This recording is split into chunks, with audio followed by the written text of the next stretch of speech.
Hey, what is up? Welcome to this episode of the Wantrepreneur to Entrepreneur podcast. As always, I'm your host, Brian Lofrumento, and this episode is for me and for you because we are talking about the number one enemy that every single one of us faces in our entrepreneurial journey, and that is negative thoughts. We are going to go deep with someone who I'm so excited to chat with today because gosh, is he so qualified to talk about these negative thoughts. He also has so many interesting perspectives and does a really impactful work when it comes to all of this stuff that we all face in our entrepreneurial journey. So I want to tell you about today's guest. His name is Dr. Zachary Ginder. He comes from a family of entrepreneurs and is himself a 3-time successful solopreneur, which means he's one of us. I love that about his journey. He's now the co-founder of Pine Siskin Consulting and works as a psychological consultant in the field of applied occupational wellness and stress reduction. Some big topics that we're going to dive into today. At Pine Siskin, he works with individuals to cultivate well-being, build resilience, break negative thought and behavioral patterns, and grow as leaders in their industry. He also works with organizations in a training and consulting capacity in areas of program assessment and development, leadership development, employee well-being. He has over 20 years of experience. He is a doctor of psychology. He's got so much that he's going to bring to today's episode. I'm so excited. I'm not going to say anything else. Let's dive straight into my interview today with Dr. Zachary Ginder.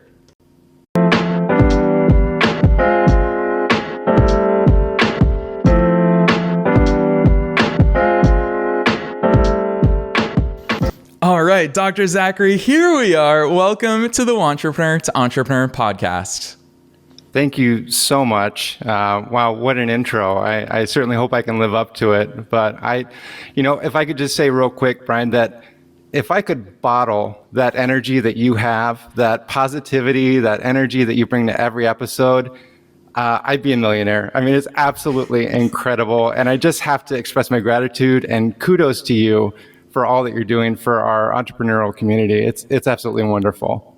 You are hitting me in all the feels at the top of today's episode. I cannot express how much that means to me. Obviously, it's easy to be excited when I get to talk to awesome people like you. So I know we're going to dive into so many topics. Before we get there, fill in the gaps for listeners. They're going to want to know who you are. How the heck did you get here? Wow. Well, I think probably like a lot of people, I didn't take a linear path. I've jumped around a lot, which I think in retrospect provides a wealth of varying experiences that then informs my perspective when working with individuals and organizations. But I'm originally from the Midwest. As you mentioned in my bio, I'm a son of entrepreneurs. My mother had a private practice and my father was in real estate as a broker owner. And even my grandfather was an OG entrepreneur in farming. So I come from that perspective that independence and that entrepreneurial spirit is absolutely possible. So without going into too much detail, I started out very early in high school with commercial coatings, redoing businesses, business office spaces in the evening. And that kind of bridged into more of a full-time career and a business that carried me through college, as well as performing as a professional musician. And I realized that something was missing, though, and that was that human component. Working at night, redoing offices, things like that. It was good work, but it wasn't, as you mentioned, it wasn't hitting my feels. So I decided that I needed to do something more. So I became certified in myofascial release and craniosacral therapy and started working with individuals who were struggling with chronic pain. So that was my number 2 entrepreneurial adventure.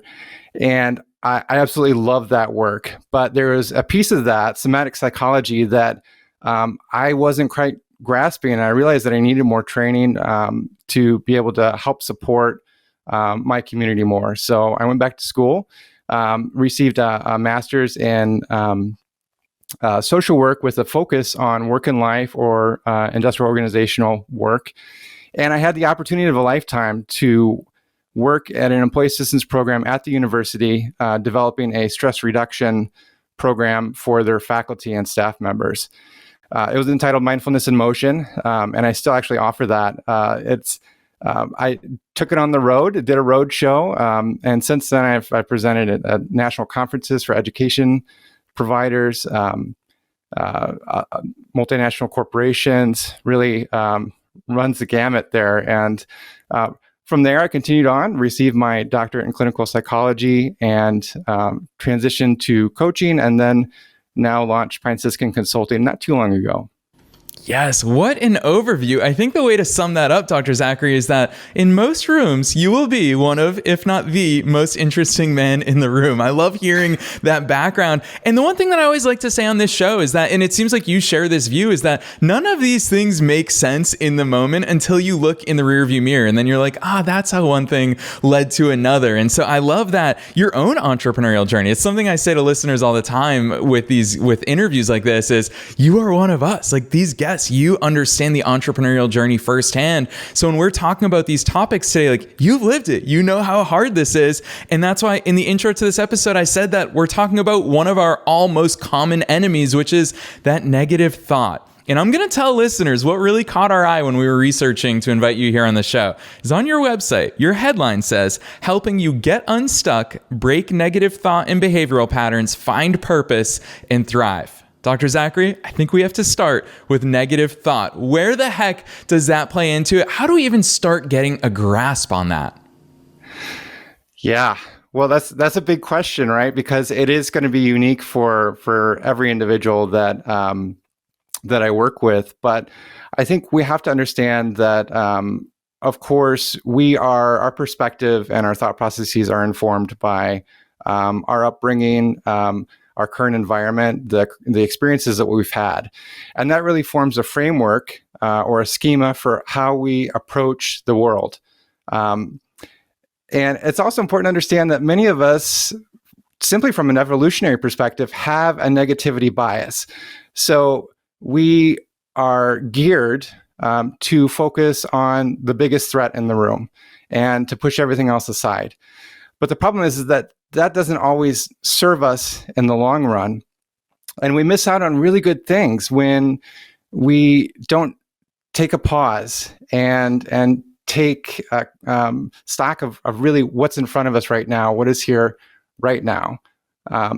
So oftentimes, the way that I dive into it is understanding that most of us have an orientation towards a negativity bias. Understanding that we all have a framework with which we operate within our environment. Then I try and dive down into understanding how automatic thoughts work.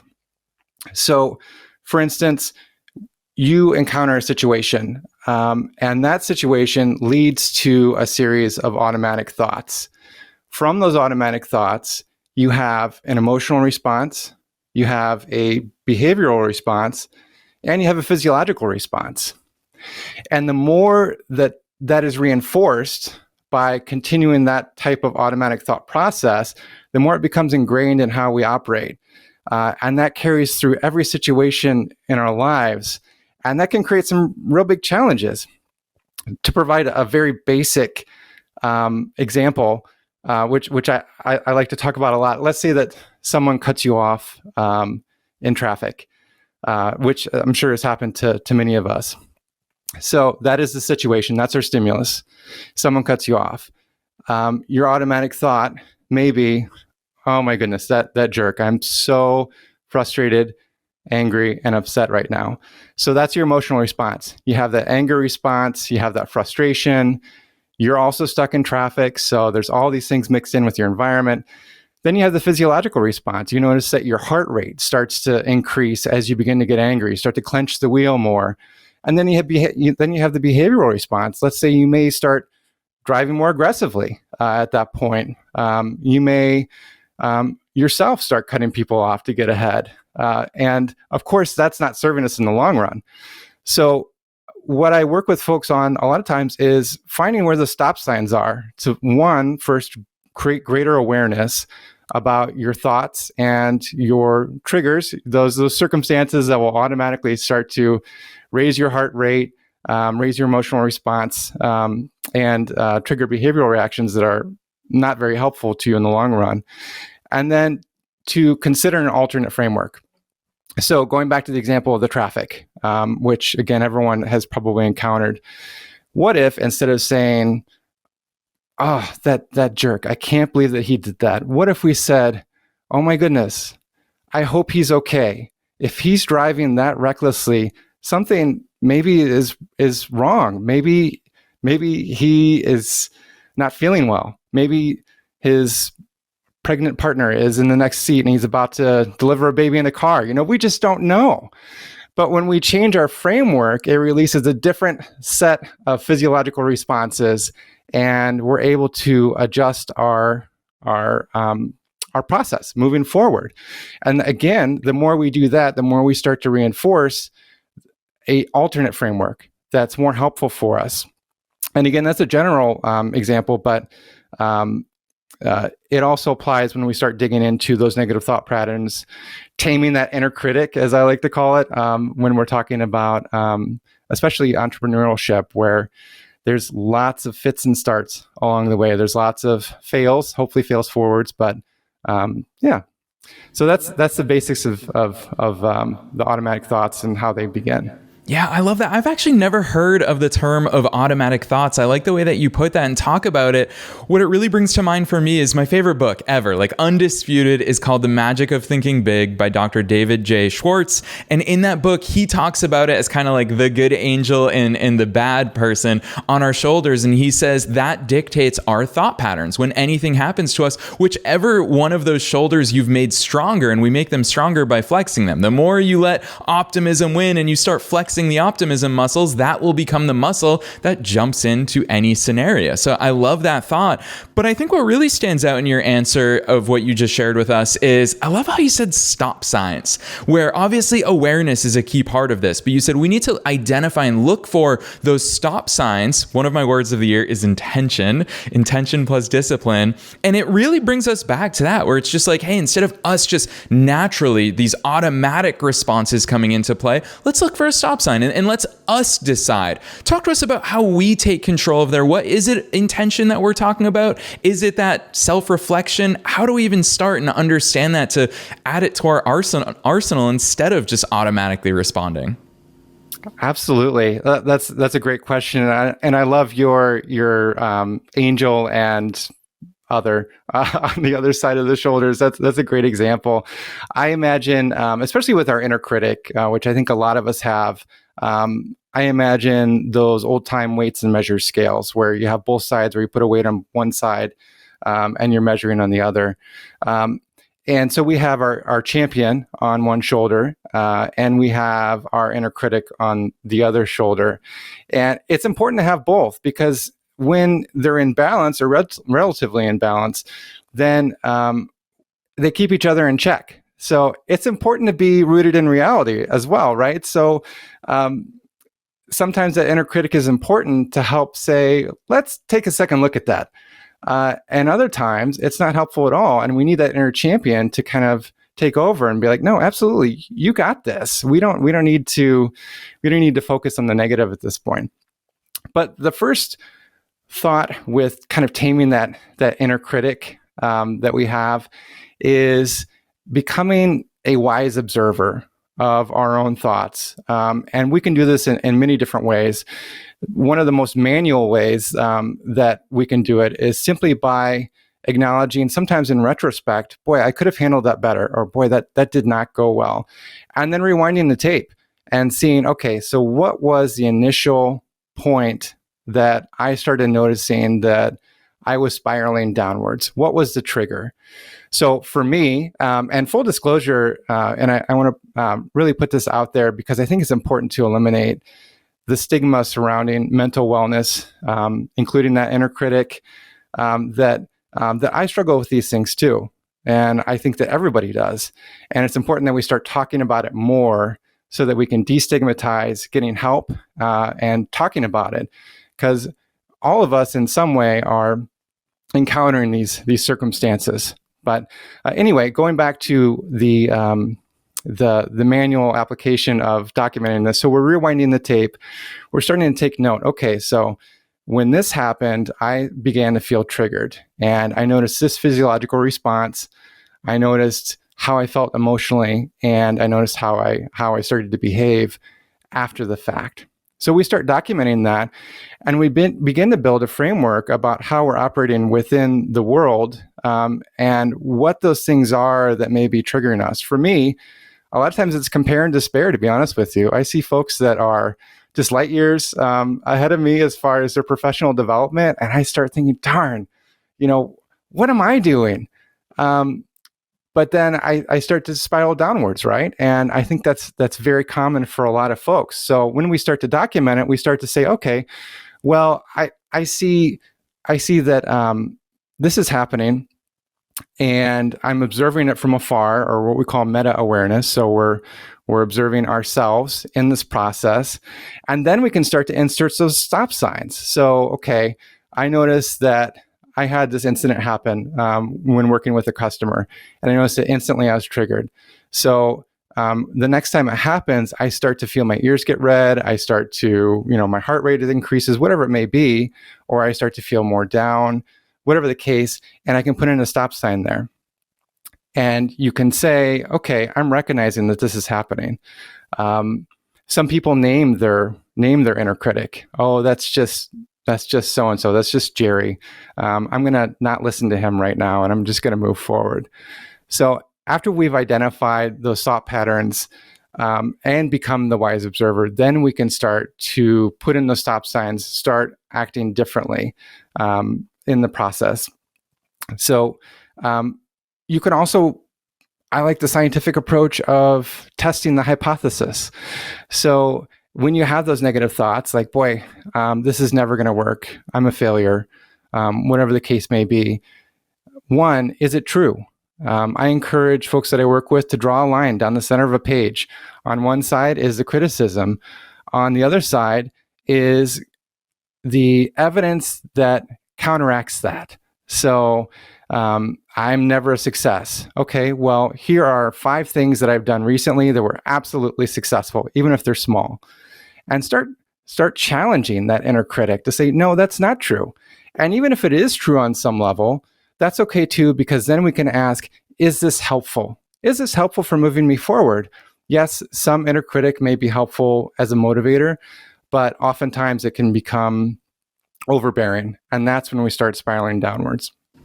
Yeah, so much that I want to dig into just from that one answer. You just dropped so much knowledge on all of us. The 2 things that I really want to call out for listeners before we go even deeper into all this awesome stuff is, first things first, what Dr. Zachary just said about all of us go through this, it is 1,000,000% true. I remember in my early 20s when I was just starting out in business, I thought, oh, this must go away when you reach a certain level. I promise you, it always stays. I know firsthand so many 7, 8-figure entrepreneurs where we are always all going through these things. The one thing I want to say to that about that, the working out of the muscles that Dr. David J. Schwartz talks about in The Magic of Thinking Big, I like your labels for it better, Dr. Zachary. I like champion versus inner critic. And so is that in my early 20s, this stuff, when I did go down, if I was listening to my inner critic, that might have lasted days or weeks or, gosh, dare I say, months.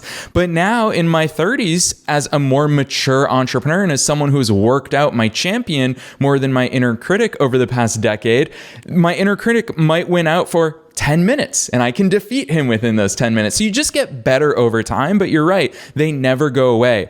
The second thing that I really want to call out is the fact that you point out that the inner critic does have a purpose. It's almost as if, it's funny, Dr. Zachary, I thought going into this today that we would talk about how, hey, negative thought, it's lying to you, but you just dispelled that right away and you said, no, it serves a purpose, and just start understanding to listen to it, but also know its role. And in the world of consulting, companies believe in anytime you're in a round table and you've got a group, one person is always assigned to be the red team. And that person on the red team, whether they believe it or not, their role is to say, this isn't going to work because of this, because it does give you that valuable perspective. So I love your insights there. The thing that I think really trickled through in what you just shared with us is also kind of the stories that we tell ourselves. Use the example of if you tell yourself you're not a success, you'll find evidence of that. And our brain is funny. The reticulative activation system, it works really well. And it's all about how we're harnessing that. I'd love for you to talk about identity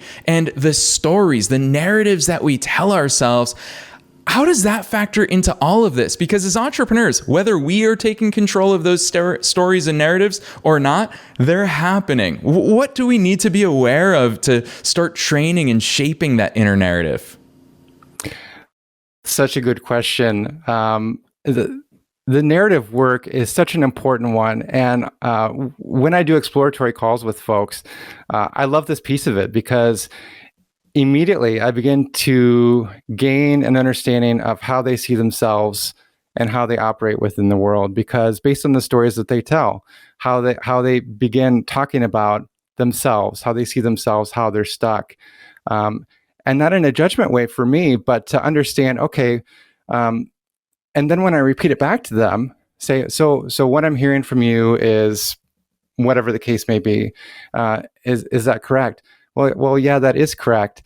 And then we start to understand that, wow, this is an entire framework of how I'm operating in the world. But we also have to understand that all our thoughts aren't true, right? Thoughts are things, yes, but our thoughts are not facts. Our thoughts are subjective based on our experience and our lens of how we view the world, and they may not be true. And when we begin to challenge our stories and say, well, is this the story that I want to lead going forward too? And that's a part of my psychological consultant work now, is really helping people define their story going forward. So everyone has a story. A lot of times there's a lot of challenges in that story. And we don't want to invalidate that, but we also understand that we have an opportunity at every point in our day to change the narrative, to rewrite the story, and to move forward, even just baby steps in positive directions, which I think is a very powerful thing when we begin to embody that and recognize, wait a minute, I have a choice here. And I don't want to live the way that I'm living. I don't want to be in this story right now. I'm ready for a change. And that's really powerful. Yeah, gosh, again, I just feel like every sentence you say, I'm like, this is gold that we as entrepreneurs need to fully step into and embrace. But also there's so many talking points from here because it is a very deep topic that we're discussing here that you're right. I think what you said, I'm just like, Dr. Zachary, write it for the whole world to see, which is we need to, especially within the world of entrepreneurship, but obviously outside of it, we need to have these conversations more often because this is truly the stuff that matters. And what comes to mind while you talk about that is, I think back to 2020. So obviously 2020, the world fell apart in so many different ways and the economy fell to its knees. And I remember for me as an entrepreneur, it was the first time where I faced like a huge economic crisis because in 2008, I was still in college. I just started my soccer blog, but wasn't making money with it just yet. So this was my first taste of what economic downturns look like. And Zachary, I'll never forget, in my head, the only story that kept coming up was the 1930s. And obviously I wasn't alive for that, but I've heard so many times during the 1930s, yes, people struggled. It was the Great Depression, but a few people said, this is a time of opportunity. This is a time to start building things from the ashes. And I started 2 businesses in 2020. I sold one of them at the end of 2022. I found that opportunity. And it reminds me of that quote, we don't see things as they are, we see things as we are. And I know you talk about thoughts are things, but they're not necessarily facts. How do we balance all of this different stuff? Whether it's, for me, that was an external thought, an external story that I chose to make my own. I chose to adopt that and say, I'm not going to fall to my knees like the economy right now. I'm going to see the opportunity. How do we start building that up to actually embrace it and execute it? I think execution is the key part of this. Yeah, that's a really interesting question about how the power of the pivot is so powerful, for lack of a better word, when we're able to pivot. But that really boils down to resiliency, and there are scientifically proven ways to begin to build resiliency, and we have to have a good foundation to be able to build our house on, right? Even if, as you said, that we're in ashes, we can be the phoenix. We can build our house back up again, as long as we have a solid foundation.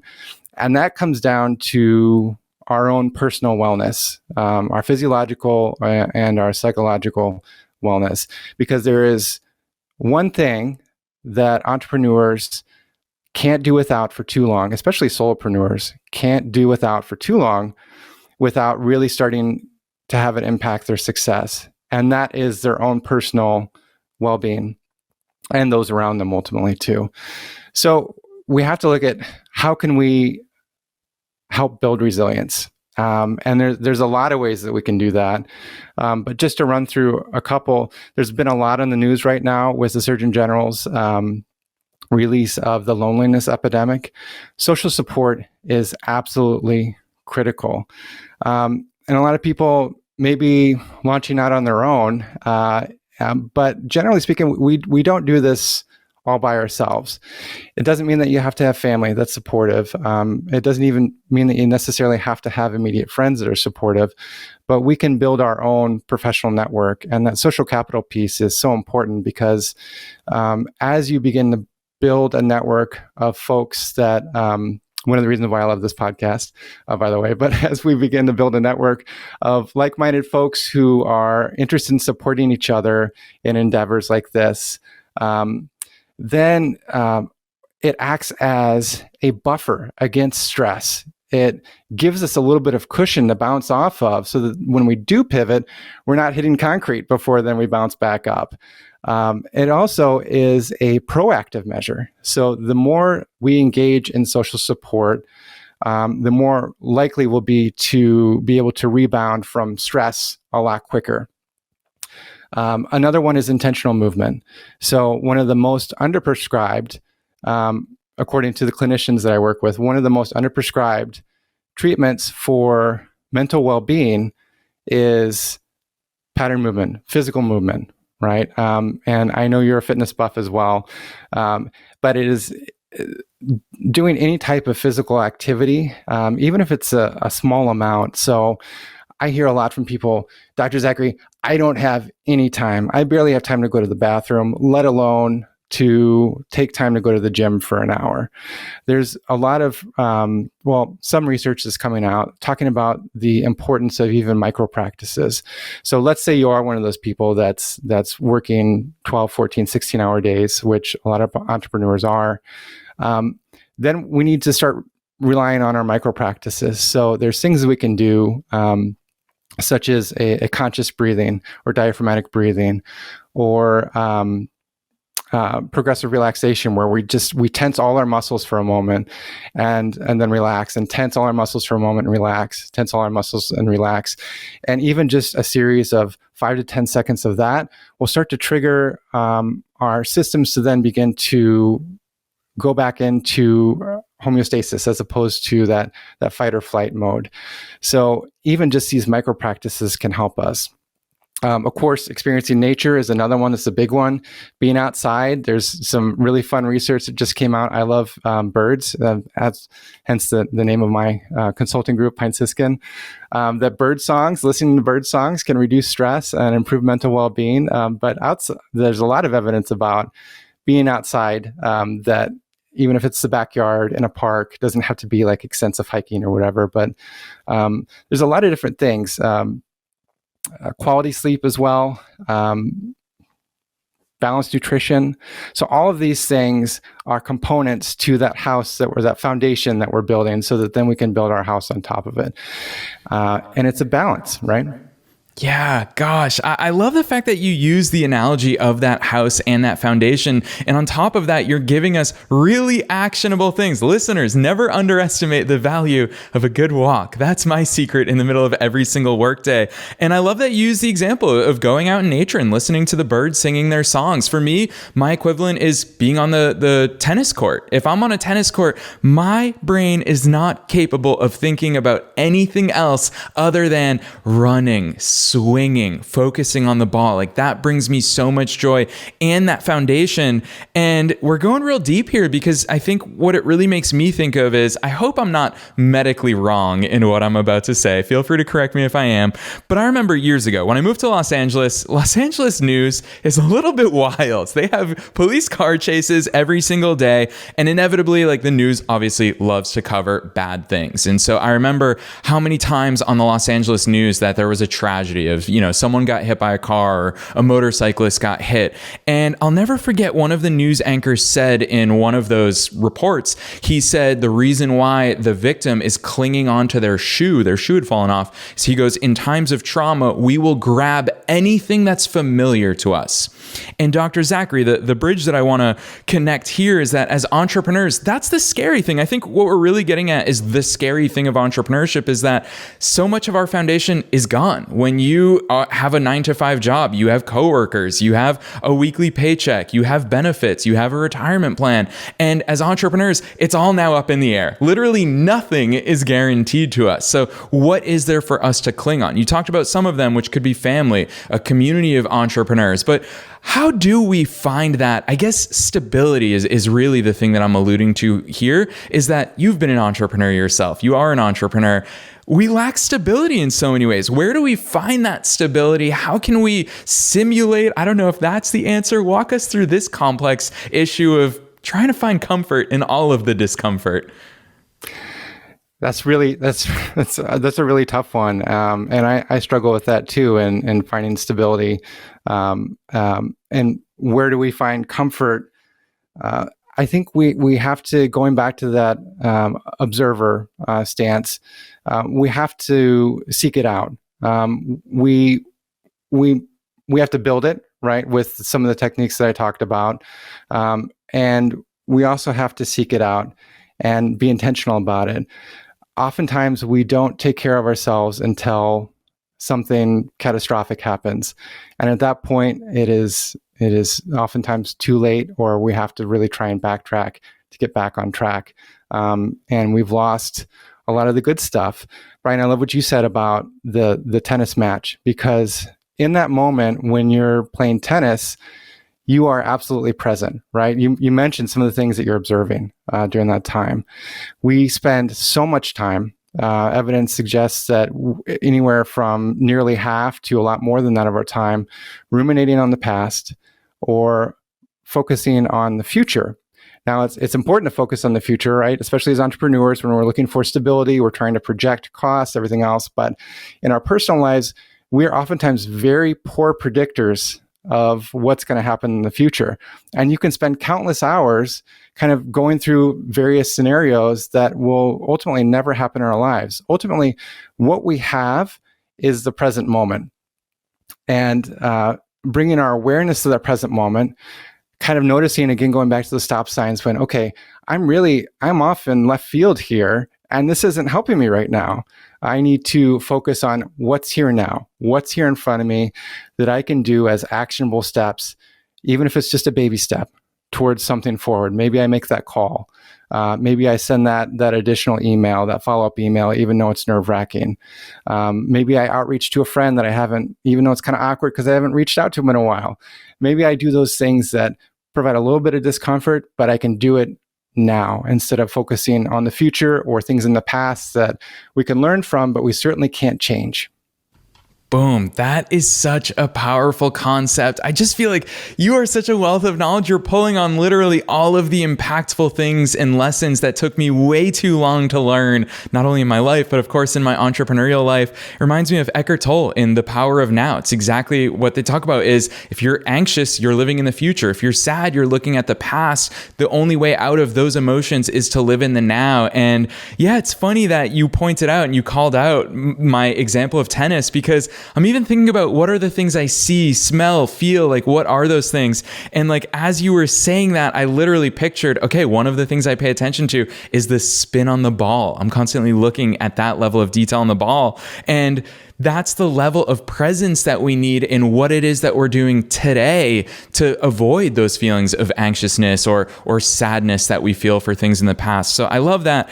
The one thing I have to ask you, because as a linguist, that's one thing that I've always felt, and I could tell that you are also intentional about your words, is that on your website, which we'll talk about at the end of today's episode, it's pinesiskinconsulting.com. But on your website, one thing really stood out to me while I was researching your work. And a subheadline on your website says, "Success doesn't mean foregoing happiness, health, and purpose." And clearly, culturally, we kind of have that dichotomy where like we feel like some of it does come at the expense of other stuff. Talk to us about why that's such a prevalent part of the work that you do, is pointing out, hey, it doesn't have to be that way. Part of it is because I've been there. And I mentioned this in one of my videos that I have on my website, that I went the other direction. I lost a lot in that process. I lost a few years of my life. I lost quality time with my family, with my friends. I feel like it was gone, vanished, because I was so hyper-focused on success, even though deep down, intrinsically, I knew that wasn't what was most important to me. I felt like I had to do it. And I realized as I came out of that and started doing that pivot that I mentioned earlier, that it doesn't have to be this way. And we don't have to suffer through the process. For instance, we often apply if-then statements, especially when we're starting out in entrepreneurship. And I still do it sometimes. And I catch myself. I'm like, Zachary, that's not helpful. Only if I get this, then I will be successful. Only when I do this or achieve this, then I will have made it. But we can be successful, or only when I achieve X multiple can I then start to relax and take care of myself or take a vacation, right? I went 7 years without taking a break. And I'll be honest with you, it nearly killed me to do it. So I now try to eliminate those statements, and I help others to catch themselves. And when they do those if-then statements, or the only when, because we can have both. I'm here to tell you that we can have both. We can pursue happiness. We can have a good quality of life and still be successful. It may not be the multi-million-dollar success that you had envisioned, but as we begin to realign our priorities, that may not be as important as it once was. Yeah, that right there is something that I wish I understood in my 20s, which is exactly what you said, that maybe what you view as success is not what actually is where your priorities are aligned. For me, for example, now that I'm an old man in my 30s, one of the things that I've accepted is, for me, success. Well, if you asked 19-year-old me what success was, I was like, I want a company with 2,000 employees. I want this and I want that. But now for me, success is if I can have as few employees as possible and as few responsibilities as possible while also living the life I want to live. And one day when I am married and one day when I do have kids, hopefully, to be able to coach their soccer team. I'm just like, these are the important things in life. And that's what's meaningful to me.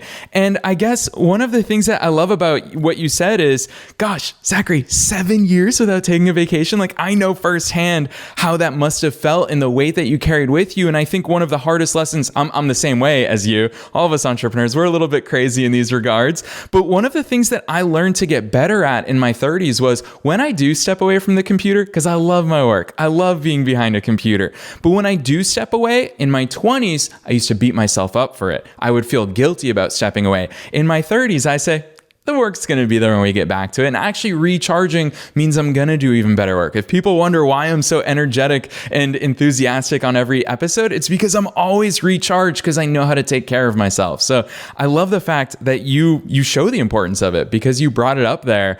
And as we're coming towards the end of this, it kills me to come to an end of this episode because I feel like you and I could talk for days. I don't want to let you go just yet. I do want to squeeze in a couple more questions.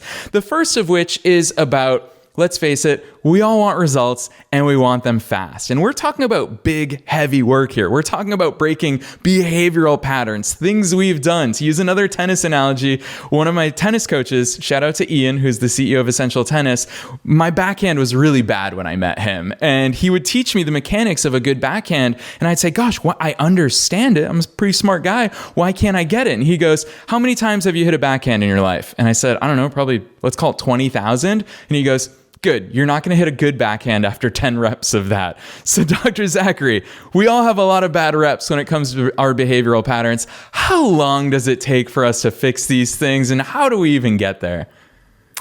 Oh my goodness. That's a big question. Everyone progresses at a different pace. And one thing I can say is that besides that progress is an individual component. Let's see. You stumped me, Brian, for a second. I hoped to. Every episode I say to my guests, I'm going to give you the hard part. And I know that this is the hard one for you because you're right. It does depend. So I'm curious where you're going to take it because I might or might not have an anecdote about it as well. Let's hear it. All right, yeah. So for me, I guess, because let's face it, and every listener knows that when you and I are talking about this, there is no one right answer. What we're really looking for is just some measurable results. And you've listened to the show, so you know how often I say this, that the number one reason why I argue that we quit anything in life is delayed results. If we could get results right away, we would do all the things because we'd have an instant payoff. And so what comes to mind here in the question that I posed to you is, it's really that Tom Brady quote where he says, every single day I do my best. And he says that my best looks different every single day. So when I'm sick, my best is, this good. When I'm at peak performance, yeah, my best is incredible. Like he's one of the best athletes to ever walk this planet. And so I think for me, when I start looking at how quickly can I get better at anything, let's face it, you and I, we're junkies for personal development and for growth and business growth and all that good stuff. But I think the important thing, and it's fun to have this conversation, it just feels like we're talking in front of thousands of people worldwide. The thing that I think you and I embrace, that I can tell from what I know about you so far, is that we show ourselves that grace. And we will take the small grains of progress and ask ourselves, look, I don't expect to be perfect, but is this my best? Whatever my best looks like today, or in this moment, or on this project, or in this, pitch to a potential client.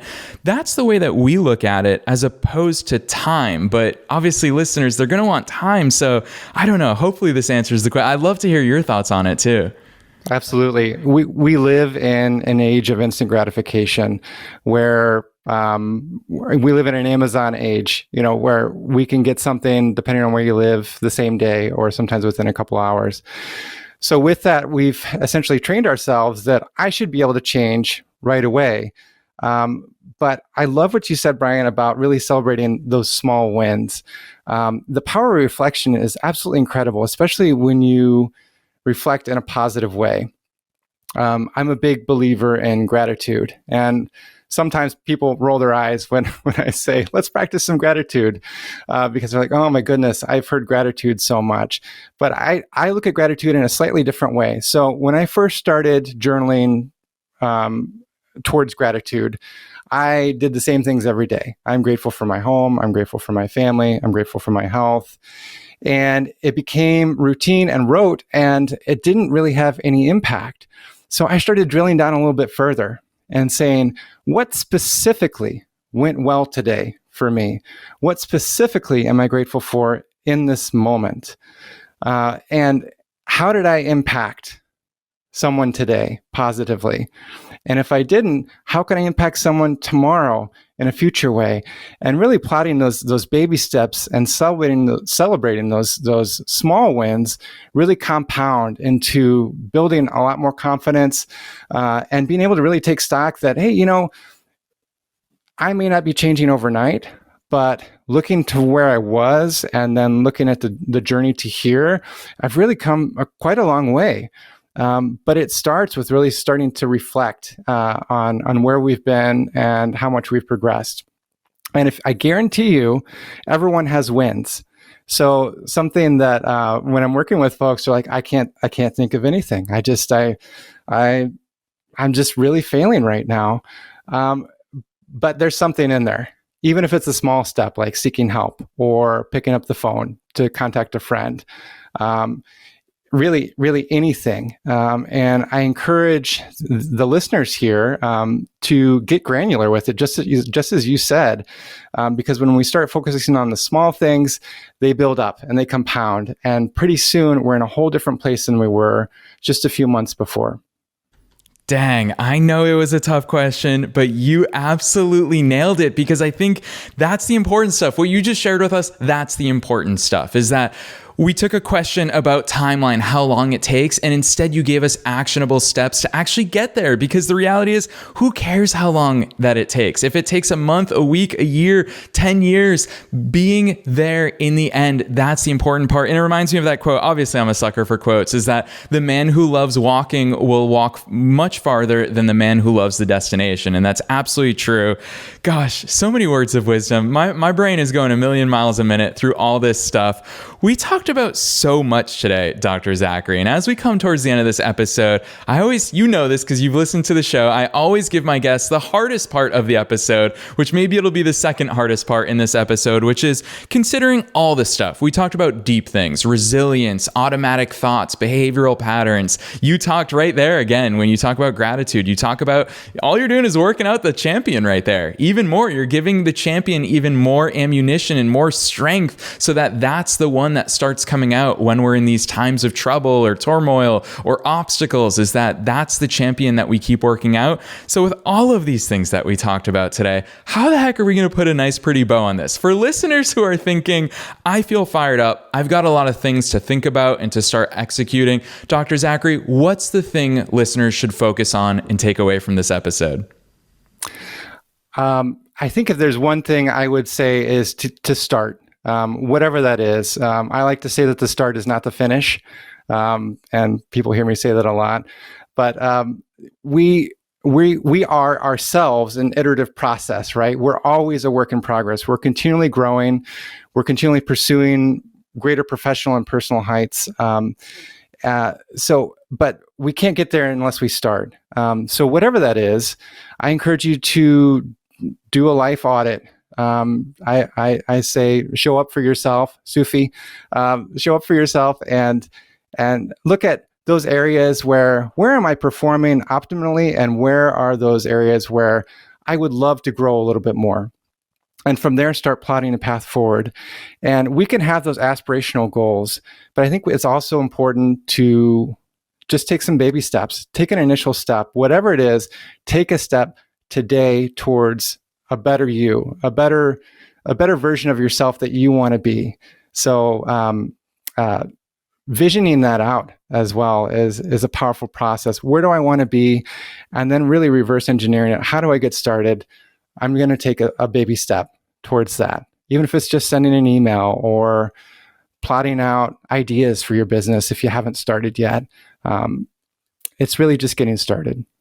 Yes, amen to that. That is incredible advice, Dr. Zachary. Now I'm going to think of you every time. I've never heard that acronym before. SUFI, show up for yourself. That is a good one. And I think really under all of this stuff that we've talked about today is taking that inventory, whether it's mental inventory, life inventory, be intentional about these things, because otherwise you're letting your circumstances, which are the most important circumstances in the world, you're letting them be dictated by either your inner critic or by other outside critics or by whatever's going on. Always reminds me of that quote, ships don't sink because of the water around them. Ships sink because of the water that gets in them. And there's so many aspects of today's conversation that really inspire me to be better and to be even more intentional than I already am. So I am so appreciative. I know that listeners are going to be itching to get even more of the good stuff that you are putting into the world. So I'd love to open the stage for you. Tell listeners where they can go to learn more about Pine Siskin Consulting, all this incredible work that you're doing for people. Absolutely. Thanks for that opportunity. So my website is pinesiskinconsulting.com. And Brian, I'm sure you'll have that in the show notes as you do for others. And my email is Zachary, Zachary, at pinesiskinconsulting.com. And also on LinkedIn, just Zachary Ginder. On LinkedIn, you'll find me there as well. I love to connect with entrepreneurs, solopreneurs, really anyone. I love building relationships with folks. So please feel free to reach out. I'd love to chat. Heck yes, that means the world to me when guests are so gracious and generous that they give their email address for listeners to reach out. So listeners, don't be shy. I know, because obviously I see how shy all of you are in reaching out to me. Do not be shy. When we all say this on podcast episodes, it's not an empty thing. Like, we want to hear from you, and you'd be shocked at how few people have the nerve to actually say, you know what? I am going to take a risk. I am going to send an email to this person, but we say it because we want you to. So Dr. Zachary, I appreciate you doing that here on air. You all heard it directly from Dr. Zachary, PineSiskinConsulting.com. He knows the drill and you know the drill. The links are down below wherever it is that you're tuning in, and definitely check him out on LinkedIn. Add him. You see how approachable he is, and gosh, how freaking good he is at all of this stuff. And it's no surprise because he lives it. So Dr. Zachary, thank you so much in so many ways for joining us here today on the Wantrepreneur to Entrepreneur podcast. From the bottom of my heart, I'm so grateful for the opportunity today to speak with you, and it's an honor. Thank you so much. Thank you.